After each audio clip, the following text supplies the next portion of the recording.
네, 귀한 찬양 감사합니다. 그리스도가 전깃회되는 삶을 살아갈 수 있는 여러분 되기를 축복합니다. 아침에 엄마가 아들을 깨웁니다. 야, 학교 가라. 학교 가기 싫어요. 그래도 학교 가야지. 아이들이 나를 싫어해요. 그래도 학교 가야지. 선생님들도 나를 싫어해요. 그래도 학교 가야지. 너가 교장이잖아. 만약에 아이라면 뭐 그럴 수 있지라고 하지만 교장 선생님이 된다 그러면 문제가 있죠. 정체성이 바로 이것입니다. 정체성은 그의 삶을 규정하는 것이고 그의 방향을 규정하는 것이고 삶의 원리를 규정하는 게 이게 정체성입니다. 목사가 그럼 되나? 왜 그렇죠? 목사라는 정체성에 규정하는 삶의 길이 있기 때문에 그렇습니다. 요즘 문재인 대통령을 보면서 참 뭐 이런저런 분란거리가 약간 있긴 하겠지만 그래도 참 잘하려고 하고 잘 했으면 좋겠다, 또 잘 됐으면 좋겠다라는 또 응원하는 마음을 갖고 있으면서 이전 대통령하고 다른 정체성을 보여주는 걸 보며 대통령이라면 이렇게 해야 되는구나라는 신선한 또 충격을 우리가 받고 있습니다.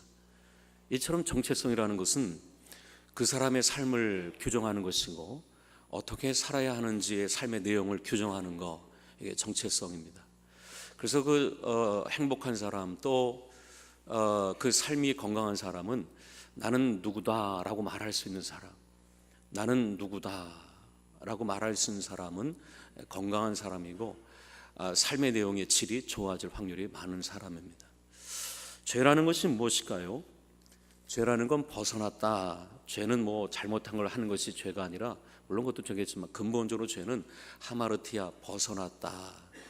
원래의 길, 원래 방향에서, 원래 있어야 할 자리에서 벗어난 걸 가리켜 죄다, 하마르티아다라고 합니다. 우리가 청개구리를 볼 때 자연 속에서 청개구리를 보면 싱그럽기도 하고 아주 청명하기도 하고 아주 자연의 신비를 보며 놀라기도 합니다. 그러나 밤에 잠을 자려고 이불을 제쳤는데 그 속에 청개구리가 있다면 그 청개구리는 징그러운 청개구리입니다. 청개구리는 실체는 똑같지만 자연 속에 있을 때하고 이부자리에 있는 청개구리는 같을 수가 없습니다. 이러면서 죄라는 게 뭐냐? 하마르티아, 벗어났다. 그가 원래 가야 할 길, 그가 원래 살아야 할 자리, 그 삶의 방향을 벗어날 때 그 사람을 가리켜 죄인이다, 하마르티아다라고 하는 것입니다.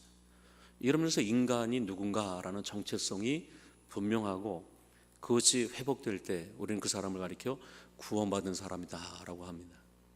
인간이 누구냐라고 하는 정체성을 가장 잘 표현하는 구절은 저는 이사야 43장 21절의 말씀이라고 저는 생각합니다. 이 말씀이 허무한 저를 구원했고 방황하는 저를 구원했고, 그냥 먹다 죽는 것이 인생이라면 너무 허무한 거예요. 먹다 죽나? 이게 100년 살다 먹다 죽으면 너무 허무해서 견딜 수가 없는 저를, 방황하는 저를 구하는 말씀 중에 하나가 이사야 43장 21절의 말씀. 이 백성은 하나님이 하나님을 위하여 하나님이 창조하였나니 하나님의 찬송을 부르게 하려 함이라 라는 말씀이 저를 무의미하고 허무한 인생에서 저를 구원한 말씀입니다. 만약에 내가 나를 위해 산다? 그리고 먹다가 장가가고 시집가고 애 키우다가 100년 돼서 늙어 죽는다? 허무하기 짝이 없죠.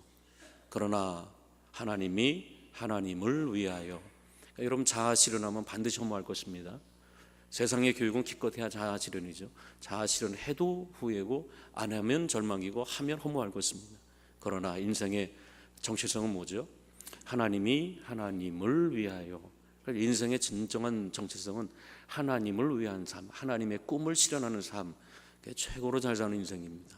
그래서 하나님이 하나님을 위하여 하나님이 우리를 창조하셨으니 이는 자아실현이 아니라 하나님의 영광을 위해 창조하셨다라는 것입니다.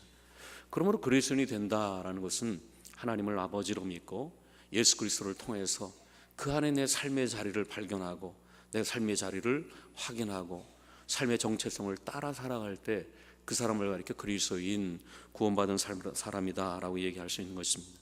그리스도인이 단지 죽음 천국과 예수 천당 물신지요, 물론 그것도 맞지만 보다 현재와 미래를 포괄하는 말씀은 예수 안에서 하나님 구원을 발견하고 예수 그리스도 안에 나의 삶의 자리를 확인하고 발견하고 흩어졌던 벗어났던 삶의 자리를 예수 안에서 모으고 하나님을 향해 나가는 삶, 이걸 가리켜 구원받은 삶이다라고 얘기할 수 있을 것입니다. 그 정체성이 그 인생의 삶의 내용을 규정하기 때문에 그렇습니다. 이러면서 거듭나기 전에는 인생 뭐 있나, 먹고 마시고 시집가고 장가가고 육신의 정욕, 안목의 정욕, 이성의 자랑, 보고 싶은 대로 보고 느끼는 대로 살고 속된 말로 땡기는 대로 사는 원초적인 삶을 살았다면 거듭났다, 그건 방향이 벗어난 삶이에요. 하나님 우리를 창조한 건 그렇게 살려고 창조한 게 아닙니다. 그러나 거듭나고 원래 자리로 돌아오고 그리스도인의 정체성을 발견한 사람이라면 그게 바뀌어요. 그리고 새로운 욕망과 새로운 욕구가 생기게 되죠. 먼저 하나님의 나라와 하나님을 위해 살고자 하는 그러한 욕구와 욕망이 생기게 되는 것입니다. 그래서 이걸 새로운 욕망, 성령의 소욕이라고 갈라디아서는 얘기해요. 그래서 거듭나기 전에는 나의 욕망대로 살았어요. 그러나 거듭나고 성령이 임한 다음에는 성령의 소욕이 생기게 되는 것입니다. 주를 위해 살고 싶어하는 마음이 생기게 되는 것이죠. 마치 여자가 결혼하기 전에는 뭐 그냥 꾸미고 화장하고 뭐 먹고 싶을 때 먹고 마시고 싶을 때 마시고 가고 싶을 때 가고 뭐 흔들고 싶을 때 흔들고 뭐 멋대로 살던 여자가 결혼하고 임신한 다음에는 속에 아이가 생겼다라는 생각이 드는 순간 가고 싶은 데 가지 않고 흔들고 싶어도 참고 뭐 커피 마시고도 참고 뭐 이상한 거 먹고 싶어도 참고 그렇게 달라지는 이유가 뭘까요? 그 속에 생명이 들어오니까 임신하기 전에는 내 욕구대로 살고 싶었지만 결혼하고 임신한 다음에는 이 아이에게 맞게 살고 싶어하는 욕망이 생기는 이유가 똑같습니다. 그걸 이게 믿음하고 똑같아요. 성령이 임하기 전에는 그냥 내 욕구대로 살고 싶었죠. 그냥 인생 뭐 있나, 뭘 먹을까, 뭘 마실까, 뭘 입을까 하고 그냥 내 좋은 대로 살았어요.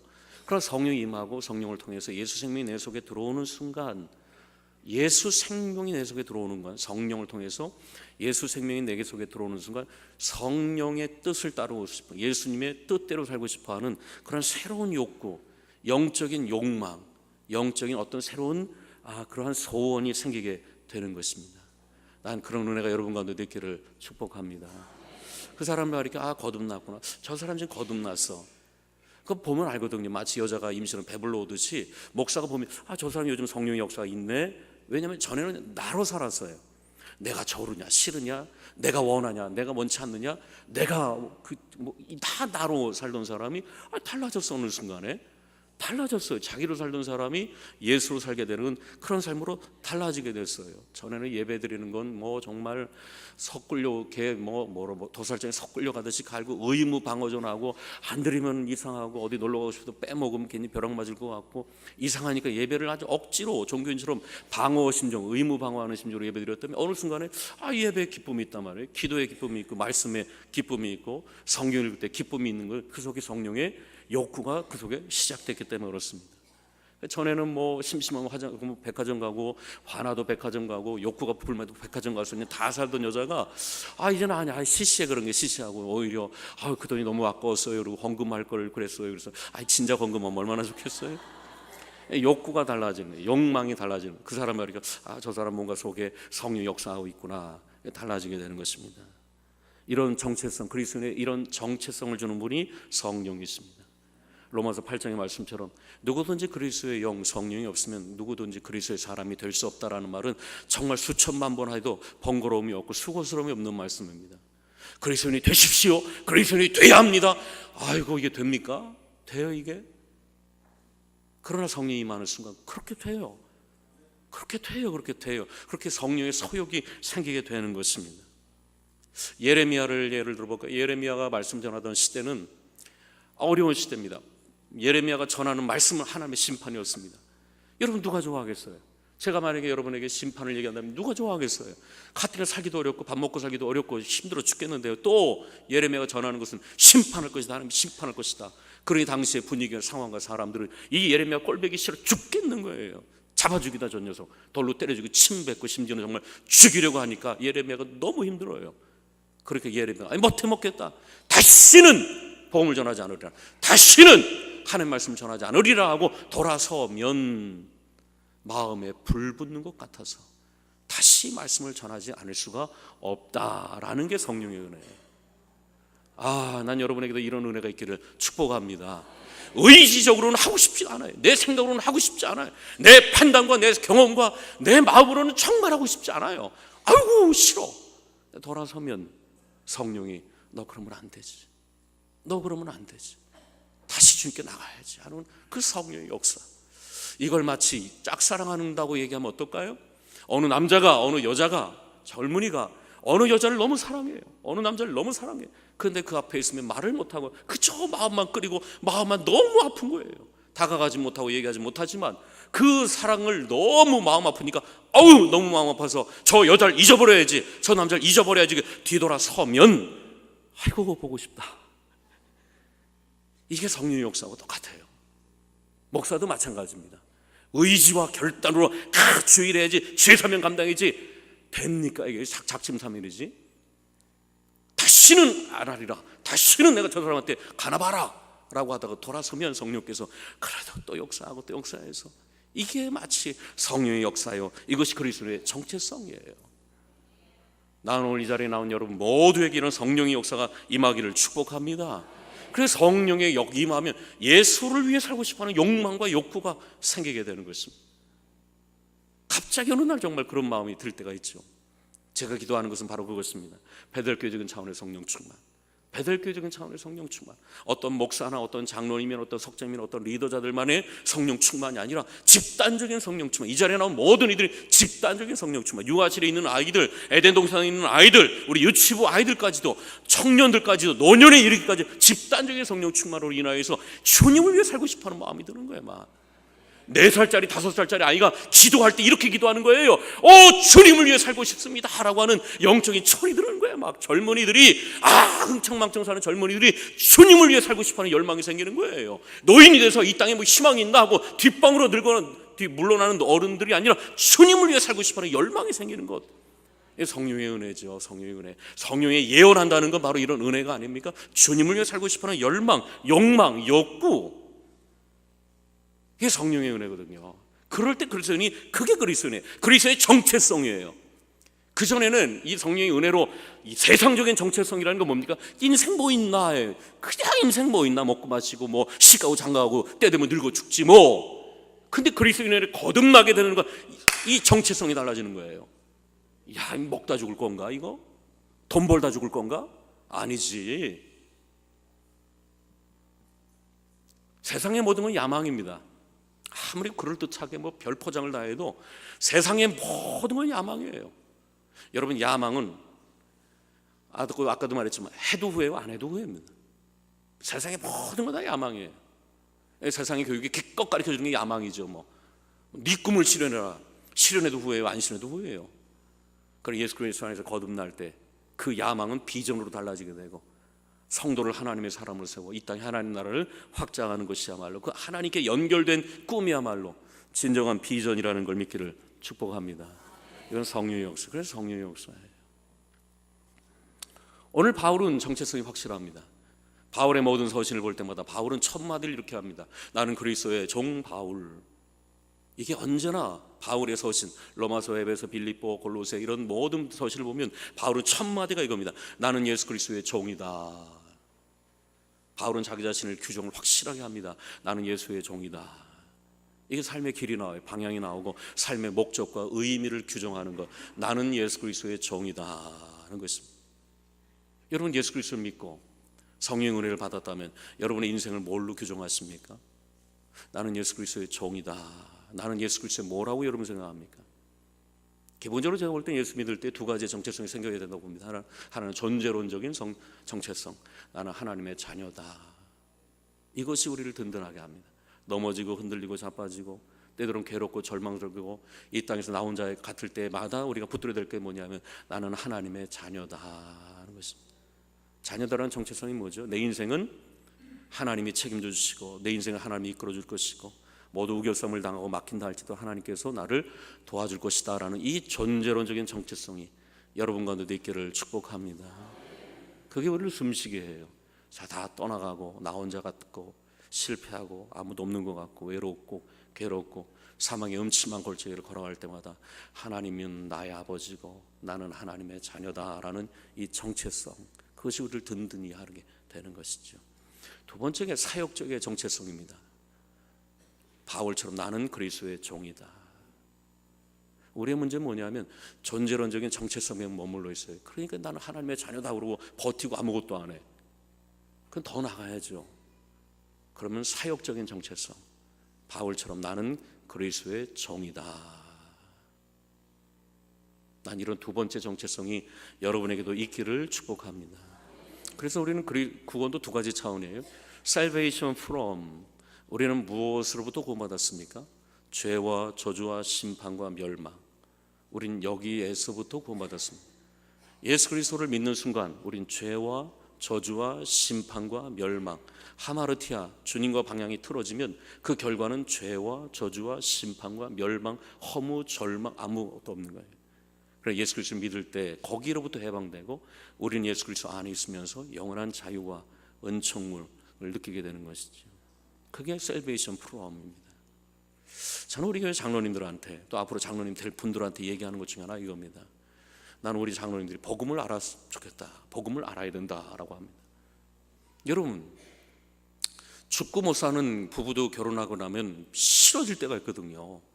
아이고 꼴보기 싫어, 아이고 싫어라, 그럴 때가 있잖아요. 목사님 저 왜 없겠어요? 여러분, 저도 제가 싫을 때가 있어요. 아이고 싫어. 나 혼자 있는 내가 싫을 때가 있어요. 내가 싫을 때가 있어요. 그런데 우리 장로님들 저를 어떻게 100% 신뢰할 수 있게요? 좋아할 수 있어요? 제가 어떻게 자녀들 100% 좋아해요? 싫은 게 있잖아요. 성향이 안 맞고, 정치적인 성향이 안 맞고, 이념이 안 맞고, 사상이 안 맞고, 거랑을 때로는 어떤 선호가 다를 때가 있잖아요. 정치적인 이념이 다르고, 정당이 다르고, 신념이 다르고, 이념이 다를 때가 있잖아요. 그런데 어려운 사람이 누구냐면 한 번 삐지면, 한 번 시험에 들면 결코 나하고 만나지 못해요. 한 번 토라지면 끝까지 가는 거야. 끝까지 가는 거야. 그러나 복음을 안다면 우리가 다 예수 그리스도 안에 하나 아니냐, 우리의 모난 것, 죄난 것도 예수 그리스도 다 용서받은 거 아니냐, 헬라인이나 유대인이나 종이나 자유자나 남자나 여자나 차별이 없는 거 아니냐고 십자가 앞에서 얼싸 안을 수 있는 거 아니에요? 아멘 아닙니까? 아멘이죠. 이 복음이 없는 사람은 한 번 삐딱하면 끝까지 가는 거야. 끝까지 가는 거야. 아무리 찾아가서 뭐 얘기를 해도 끝까지 가는 거야. 끝까지 가는 자기 갈 길을. 그러나 복음을 하면 니나 나나 다 죄인 아니냐, 니나 나나 다 연약한 거 아니냐, 십자가 안에서 우리가 다 하나 될 거 아니냐, 하나님 아버지를 모시고 예수 그리스도 우리의 구원자를 모시고 우리가 하나님 가는 길을 아니냐, 얼싸안고 헬라인 유대인 차별이 없고, 이념의 차별이 없고, 신분의 차별이 없고, 종이나 자유자나 남자나 여자 차별이 없이 십자가 안에서 얼싸안을 수 있는 은혜가 있는 거, 우리에게 있는 거 아니겠습니까? 난 이 은혜를 알았으면 좋겠어. 우리 장로님들, 우리 리더자들이. 그래야 서로의 연야가 없는 사람이 어디 있어요? 모나지 않은 사람이 어디 있어요? 깨끗합니까? 여러분이 다 청문회 털어보세요. 이 정권이나 저 정권이나 똑같아. 인간은 거기 비난하는 자들이 그 도덕적 우월감을 좀 확보하려고 비난하지, 네 비난을 니한테 적용해봐. 똑같이. 뭐가 달라. 그러니까 우리는 복 십자가 앞에서 다 얼싸안아야죠. 거기서 머물르면 되겠습니까? 하나 더 나가야죠. Salvation for. 그럼 왜 우리를 구원하셨는가? 왜 우리를 죄와 저주와 심판과 멸망에서 우리를 구원하셨는가? 여기서 정체성이라고 합니다. 너희는 택하신 족속이요, 왕같은 제사장이요, 거룩한 나라요, 하나님의 소유된 백성이니. 이는 왜 너를 하나님이 불러주셨는가? 왜 제사장 나라, 거룩한 나라를 삼아주셨는가? 이는 어두운 데서 불러내어 아름다운 자의 덕을 전파하게 하려 함이라. 여기 우리 정체성의 방향이 나오는 것입니다. 나는 하나님과 구원받았다. 그럼 왜 구원하셨는가? 너희는 택하신 족속의 왕같은 제사장의 거룩한 나라요, 하나님의 소유로 왜 불러주셨는가? 이는 therefore, 이는 아름다운 자의 덕을 전파하게 하려 함이라 하는 것입니다. 이는 있을 때 여러분은 장성하게 될 것입니다. 여러분, 유치한 신앙하고 장성한 신앙의 차이가 바로 여기 있습니다. 유치한 신앙은 소비하다 끝나요. 여러분, 어린아이의 특징이 뭐죠? 소비하다 끝나요. 맨날 달라고만 해. 아이고, 우리 애들 맨날 달라고만 해. 주는 것도 없이 이것들은. 그것도 어버이날 잠깐 하나 꽃 하나 주고는 1년 내내 달라고 그래. 아주 그냥 이거 해주세요, 저거 해주세요, 이거 주세요, 저거 해주세요. 하루 종일 달라고 해서 뭐 하나 안 줘봐. 얼마나 삐지는지. 새벽부터 밤늦게까지 충성봉사 다 했는데 마지막 돌아올 때 아이스크림 안 사준 것 때문에 삐지는 애들은. 아이의 특징이 뭡니까? 소비하고 자기 안에 다 받으려고만 해. 받으려고만 해. 누리려고만 해요. 주는 분은 없이. 영적으로 똑같습니다. 영적인 유치한 아이들, 유치한 신앙일수록 받으려고만 해. 왜 이 교회는 사랑이 없냐? 왜 이 교회는 뭐 환영하지 않냐? 왜 이 교회는 뭐가 없냐? 맨날 달라고만 해, 달라고 해. 물론 초신자들은 그럴 수 있죠. 예수 믿은 지 얼마 안 되는 그럴 수 있죠. 근데 10년 믿든 20년도 그러고 있다면 난 그 믿음이 성장하기를 축복합니다. 현대교회 문제가 바로 여기. 어린아이만 바글바글해. 현대교회 특징, 어린아이만 바글바글해. 소비하려고만 하고, 누리려고만 하고, 달라고만 하고, 안 주면 삐지고, 자기 뜻대로 한다면 삐지고, 시험 들고 낙심하고. 어린아이죠, 어린아이죠. 어린아이 특징 보세요. 안 주면 삐져. 그럴 수 있지. 그 말 한마디에 삐져갖고, 그럴 수 있지. 그 눈빛 하나에 삐져갖고, 그럴 수 있지. 장성한 사람은 그럴 수 있지. 나도 마음에 안 드는데, 나도 내가 마음에 안 드는데 다른 사람이 여러분 만족하겠어요? 이렇게 얘기할 수 있지. 삐져갖고, 낙심돼갖고 항상 소비하려기 때문에 그렇습니다. 여러분, 개와 고양이 아시죠? 개는 주인한테 청송합니다. 정말 우리 집 개는, 저는 개를 별로 안 좋아하지만은 우리 개는 저를 무척 좋아합니다. 새벽 예배 나올 때 이 개가 눈 비고 나와서 꼬리를 흔들고 잘 달려오라고 그러고, 밤늦게 들어가도 이 개가 와서 꼬리를 흔들고 오셨냐고 그래요. 저는 눈길 하나 안 주는데도 그래요. 어떨 때 너무 미안해갖고 10번 중에 한 번은 내가 쓰다도 뭐 좀 죽으려고 그래, 좋아하고. 근데 고양이는 어때요? 고양이는 피곤하면 쳐다도 안 봅니다. 고양이 키우는 분 그렇죠? 피곤하면 쳐다도 안 봐요. 배불러도 주인 쳐다도 안 봅니다. 그러니까 누가 그러더라고요. 개에게는 주인이 있고 고양이에게는 부하만 있다. 고양이 키우는 분들은 다 부하예요, 여러분이. 그러니까 이 얘기를 듣고 어느 목사님 집에 가서 그렇게 아이들한테 얘기했다고 그러죠. 너는 개 같은 자식이냐, 고양이 같은 자식이냐. 그러니까 아들이 전 개 같은 자식입니다. 그랬다. 저는 가끔 이렇게 생각해봐요. 현대교회가 개 같은 개 같은 성도를 키우는지 고양이 같은 성도를 키우는지. 우리 교회는, 제 설교를 듣는 우리 교인들은 개 같은 성도가 되는지 고양이 같은 성도가 되는지 여러분 어떠세요? 믿어주는 겁니까, 하나님을? 여러분, 하나님을 믿어주는 건가요? 믿는 건가요? 여러분, 하나님에서 여러분이 어떤 위치에 있습니까? 어떤 스탠스입니까? 내 마음에 안 들면 거들떠도, 시험에 안 들면 거들면 뭐 예수고 나발이고 뭐 때려쳐, 이거 다 고양이지 뭐, 고양이. 성령 받아야 돼요. 그러니까 성령, 의지로 그 교회들만 왔다 갔다 하는 거지 뭐 되나, 의회? 혹시 여러분 중에 고양이 같은 성도들이 있다면 이 시간 성령으로 말미암아 여러분의 그 정체성이 확 뒤집어지는 혁명의 역사가 나타나기를 축복합니다. 어느 정신분석가가 이런 얘기하더라고요. 현대인의 3대 질병이 있다. 정신적인 3대 질병이 있다. 우울증과 자살, 자기 애성 인격장애, 그러니까 자기를 너무 사랑한다는 말이죠. 그리고 중독. 이거 현대인의 3가지 질병이래요. 우울증과 자살, 자기 애성, 날시즘이죠. 자기를 너무 좋아하는 왜곡된 자기 사랑, 그리고 중독. 이게 현대인의 3가지 질병이에요. 여러분, 3가지 질병의 특징이 뭡니까? 나예요, 나. 과도한 자기 집중, 과도한 자기 민감, 과도한 자기 몰입. 왜 이렇게 우울해요, 여러분? 자기를 너무 들여다봐서 그래. 난 이것도 없고 저것도 없고, 저 사람은 저것도 있고 저것도 있고, 나만 시험 당하네, 나만 고난이 있네, 나만 애새끼들이 뭐 문제가 있네, 난 왜 이래, 내 남편은 왜 이래. 나 과도한 자기 관심, 과도한 자기 집중, 다 우울할 거예요. 맨날 우울할 겁니다. 그게 다 자기 애성 인격장애, 자기애가 너무 강한 거예요. 자기 사랑이 너무 강해. 왜 나를 건드리냐는 거예요. 그래서 너 왜 나를 건드려? 네가 왜 나한테 그렇게 그런 말을 해? 네가 뭔데 나한테 그따위로 대들어? 분노가 일어나는 거야. 툭하면 시험에 들었다는 거야. 척하면 분노가 나는 거야. 왜 이게 사랑이 없냐는 거야. 나 이렇게 고귀한 사람에게 대접을 안 해주냐는 거야. 그래서 자기 기쁨에 빠져가고 충동에 빠져요. 이게 현대인의 질병이거든요.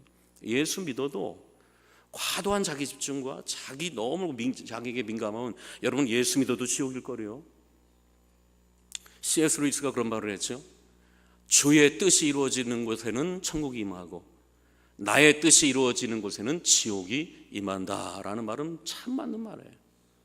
에덴 동산은 우아한 기쁨이 있는 동산이죠. 하나님을 섬기고 이웃을 사랑할 때 거긴 에덴, 우아한 기쁨이지만 그 사랑의 대상이 내가 될 때는 아단이 돼갖고 그곳에서는 퇴폐적인 주색잡기에 타락이 일어나게 된다는 것입니다. 여러분도 마찬가지입니다. 나를 위해 살고 나의 가족을 위해 살고 자기 몸부림치면 거기는 예수 믿어도 지옥일 거예요. 부부간에도 자기밖에 몰라 왜 나한테 이렇게 대접 안 해주나, 그 부부는 날마다 지옥일 거래요. 자식은 부모가 해준 게 뭐 있냐, 부모는 네가 나한테 해준 게 뭐 있냐. 대인관계도 마찬가지고 자기만 집중하면 거긴 다 지옥일 거예요. 예수 믿어도 아무리 기도해도 나의 뜻이 이루어지길 원합니다 라는 것은 거긴 다 지옥이게 될 것입니다. 그런 면에서 난 여러분의 삶의 중심이 예수님께로 옮겨가는 여러분이 될 수 있기를 축복합니다. 거기에 천국이 일어나요. 거기 초가상간도 심지어 감옥이라도 무게중심이 주님께로 옮겨가는 순간, 존귀케 되는 게 내가 아니라 주님이 되는 순간 여러분의 인생엔 천국의 역사가 임하게 될 것입니다. 오늘 본문이 그래요. 오늘 12절부터 14절까지 바울은 복음을 전하다 감옥에 갔습니다. 내가 매였다, 시위대 뜰에 매였다라는 말은 바울은 복음을 전하다 감옥에 갇혔다는 것입니다. 바울이 감옥에 갇혔을 때 오늘 본문에 보니까 하나님은 뭐 하시나, 왜 나를 구출해 주지 않나, 왜 나를 여기서 나가게 하지 않나 한마디도 없어요. 그리고 원망했단 말도 없고 내가 언제 여기서 나가나 한마디도 없어요.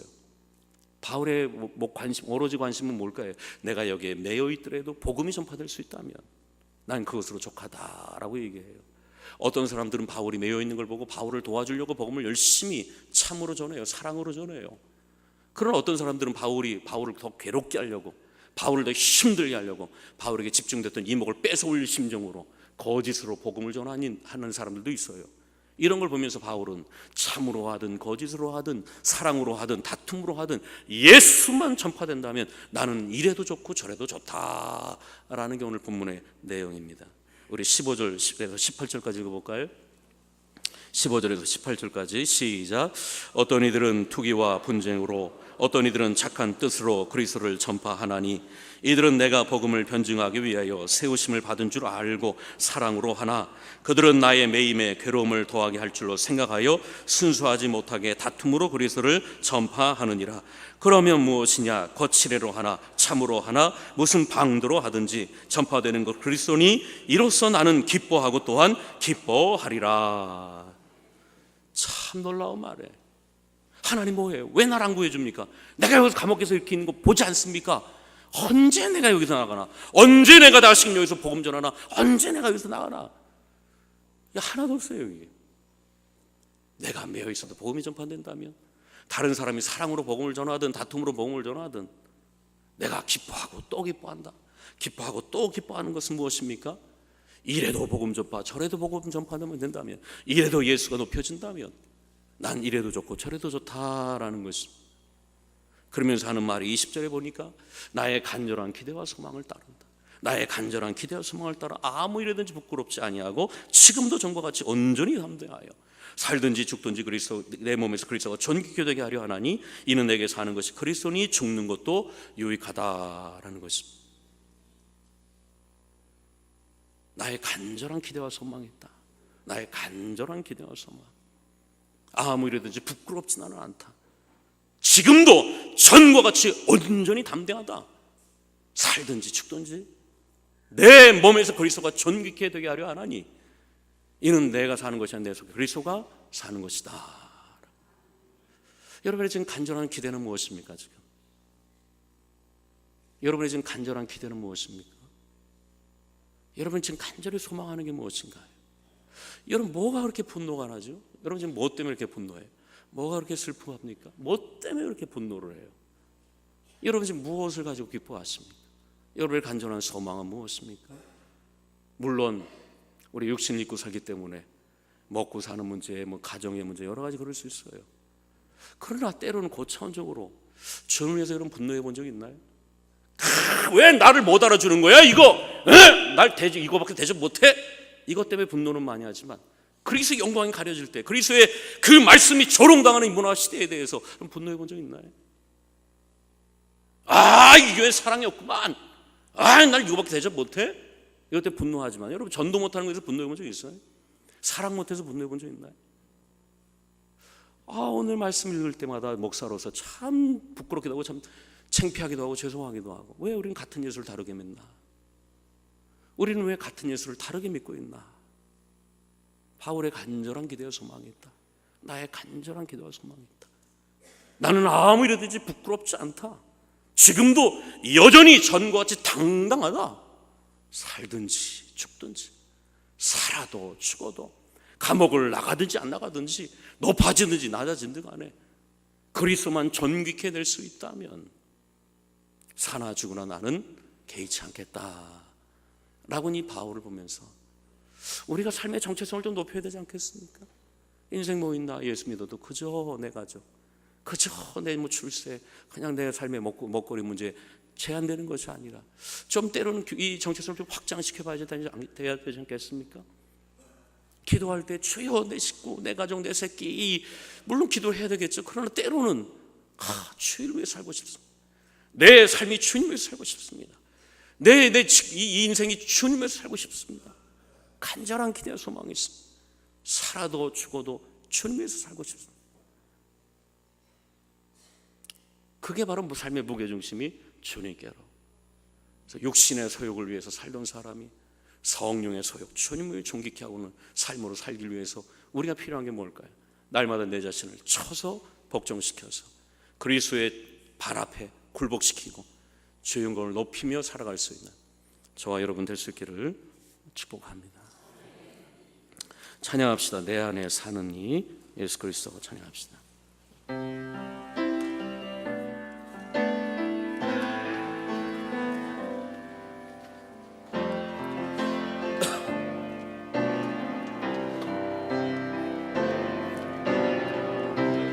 내 안에 사는 이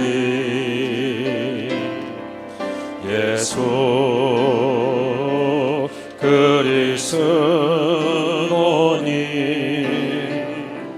나의 죽음도 유익함이라. 내 안에 사느니 내 안에 사느니 예수 그리스도니 나의 죽음도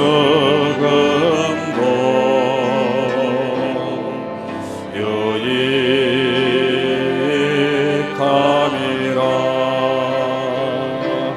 나의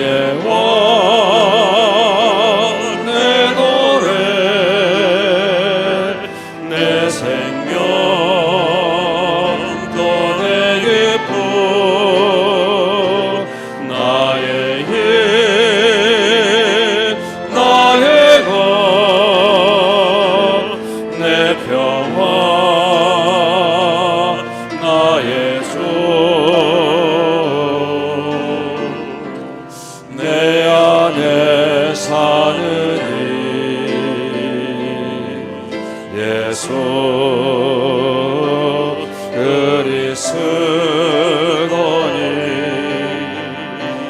나의 죽음도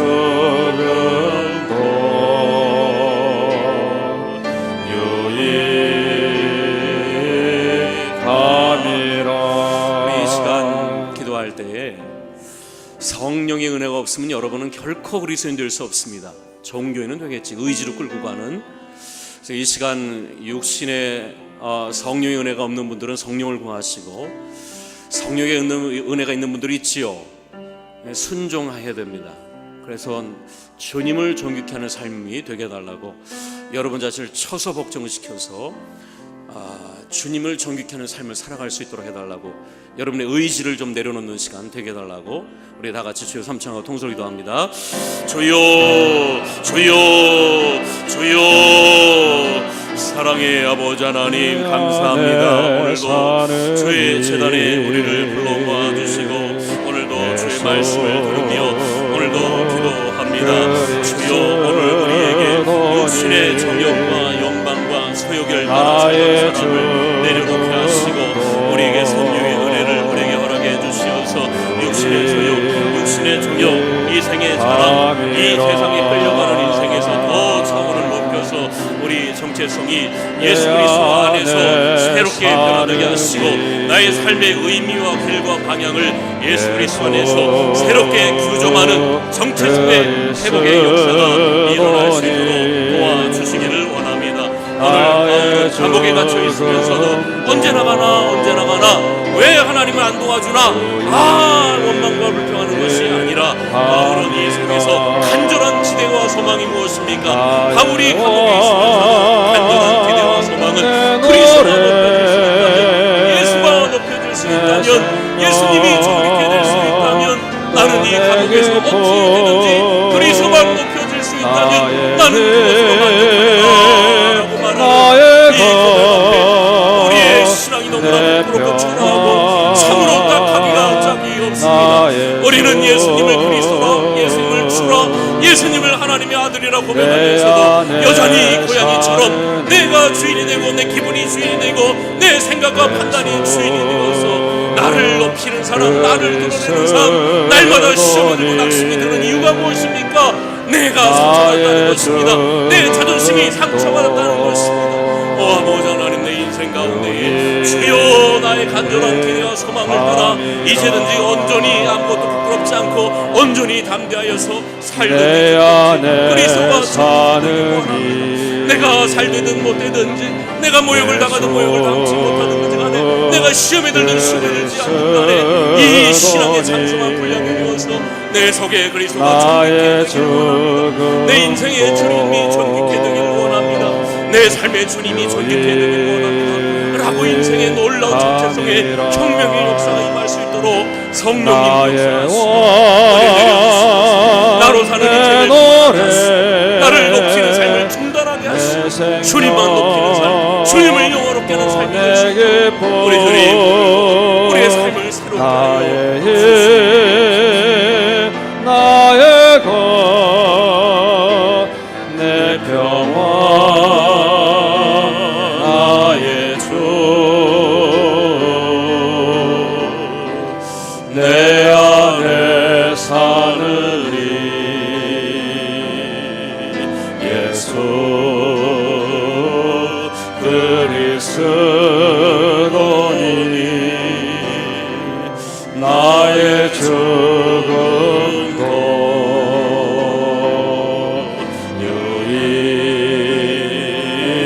유익함이. 나의 왕, 일어나서 찬양합시다. 나의 왕, 내 노래, 내 생명, 또 내 기쁨, 나의 힘, 나의 것, 내 평화, 나의 주, 내 안에 사느니, 내 안에 사느니 예수 그리스도니 나의 죽음도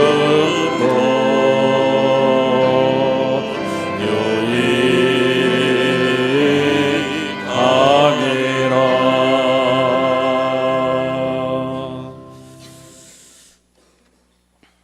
나의 간절한 기대와 소망이 있다. 감옥에서 나가는 게 아니라, 내 생명이 보존되는 것이 아니라, 지금도 여전히 부끄럽지 않고 당당하게 말한다. 살든지 죽든지 그리스도가 내 몸에서 존귀케 되게 하려 하면 그거 하나가 나의 간절한 기대와 소망이다. 이 소망이 감옥에 있는 그를 담대하게 만들었고, 감옥에 있는 그를 평화롭게 만들었고, 감옥에 있는 그를 천국의 삶으로 인도했습니다. 나로 살면 다 원망이 불평이고 다 짜증나고 화납니다. 지옥일 것입니다. 예수 믿어도. 그러나 주님을 존귀케 할 때 비로소 우리의 인생도 존귀해질 수 있다는 걸 알게 하시고, 성령께서 우리를 인도해 주시어서 주님을 존귀케 하는 삶이 될 수 있도록 축복해 주옵소서. 이제는 우리 주 예수 그리스도의 은혜와 하나님 아버지의 크신 사랑과 성령의 감화 감동 역사 교통하심이 오직 주님만 존귀케 여기며 살기를 원하는 모든 성도들 머리 위에 이제부터 영원토록 함께 하시길 간절히 축원하옵나이다. 아멘.